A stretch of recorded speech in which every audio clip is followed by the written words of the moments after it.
I wanted to just assemble all of these gods, like the Avengers, and bring them in one place and one time and swag out. I don't particularly enjoy violence.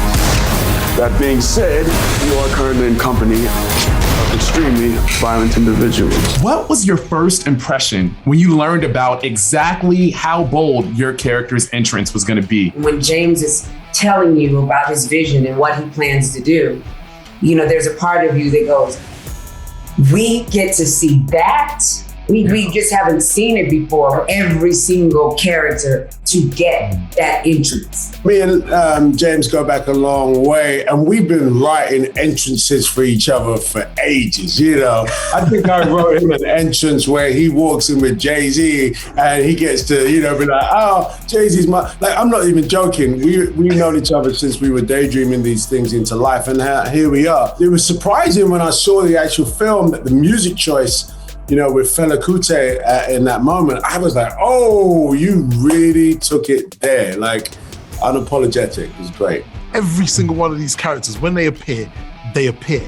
But that's like all great Westerns. That's one of the tropes of Western, just the way that these characters appear on screen. I just needed to give all of these swagged out characters the illest entrances possible. You do know how to make a grand entrance. Between the wardrobe, the horse riding, or the dialogue. Man, old devil, this is gonna be Buck's last day amongst the living. Which one of those elements most helped you to really slide into your character? The wardrobe helped me look good. The dialogue helped me understand what I was sliding into. But the horse riding was the thing where it's like, you can't fake it. You can't fake the funk on a horse. They don't play that. You know what I mean? Like, they're animals, you know? And it's kind of working backwards. You can't dress like that and talk like that and not be able to ride a horse like that. You know what I mean? So it kind of hemmed me up. Yeah. Ghastly Gertrude Smith. I prefer treacherous Trudy myself, but I'll take it. What brings you to my town? I heard Rufus Buck was back.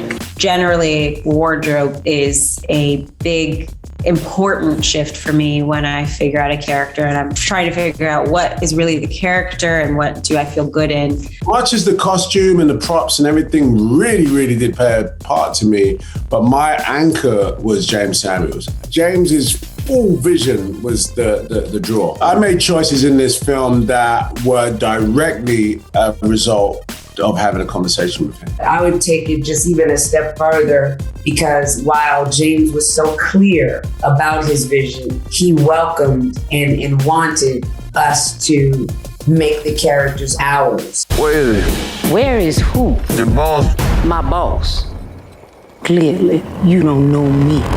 When you talk about bringing these characters to life, what kind of research did you do about the real life counterparts of these characters that ended up influencing how you wrote them and how you depicted them? It's interesting, the research of all of these characters was done my entire life because I loved Westerns so much. So it wasn't necessarily research, it was just copious amounts of reading and absorbing. I would literally inhale books on the Old West. They were like comics to me and graphic novels, and I would learn about Rufus Buck and Stagecoach Mary and Nat Love. The real Cherokee Bill in real life, when he was going to his execution, they said, any last words? He said, I came here to die, not make a speech. I came here to die, not make a speech. These people were super gangsters. So by the time I grew into an adult, all this information was already there. I wanted to just assemble all of these gods, like the Avengers, and bring them in one place and one time and swag out. So by the time you finish watching this movie,